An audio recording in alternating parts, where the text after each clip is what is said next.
even as the Republicans try to muddy the waters and congressional Republicans try to run away from the issue. There is no real hope of the Republicans getting away from this issue this year.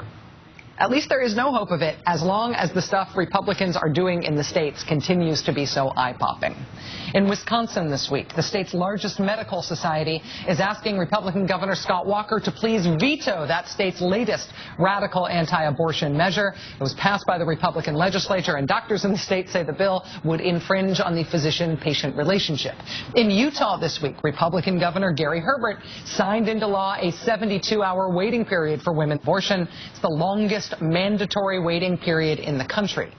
It's a bill that he was urged to veto by abortion and civil rights groups who say it is likely an unconstitutional burden on women seeking abortion services. In Pennsylvania, Republican leadership in the legislature has indefinitely postponed debate on a forced ultrasound bill for Pennsylvanians, a bill that would mandate vaginal probe ultrasounds in many cases. It would also require that the ultrasound viewing screen be placed in the woman's sight line. That bill is on hold right now in the Pennsylvania House after the state's medical society, which doesn't take a position on abortion, raised objections to the bill. But that has not stopped Republican Governor Tom Corbett from defending it on tape. I wouldn't change it as long as it's not obtrusive. But we're still waiting to see. I mean, making them watch and speaking, does that go too far in your mind? I don't know how you make anybody watch, okay?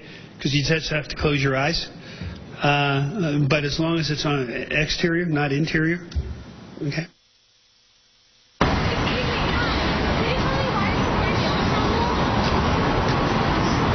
It's a position that I took a while ago. It's just on the outside. It's not invasive. That's right.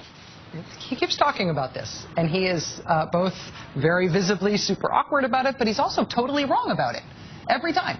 Not only does he think it's cool to force women to undergo a medical procedure and have a screen showing the procedure forcibly shoved in front of their faces, because after all, they can close their eyes, but he also doesn't understand the bill. He doesn't understand the ultrasound requirement at the heart of the bill that he says he supports. The Pennsylvania ultrasound bill is not a just on the outside thing, Governor Corbett. It is very much on the inside. Every day at our news meeting, there are 10 different stories like this out of 10 different states where Republicans are pushing 10 different pieces of anti-abortion, anti-contraception legislation that are more radical than anything we have seen in a year before this. And a good number of these things are moving. They are getting passed. They are getting signed. And so there is this fascinating dynamic at work in the Republican Party, where at the federal level and among essentially professional Republicans, there's widespread recognition that this is a losing issue for them, and they have got to get off of this stuff. And they also cannot do it. They can't stop themselves. They can't stop themselves from doing it. This stuff follows you around. It sticks. You are not rubber. You are glue. Joining us tonight for the interview, and this is a big deal, we've got the former Surgeon General of the United States, who was appointed by President George W. Bush. He's here to talk about what Jan Brewer and Arizona plan to do on this issue.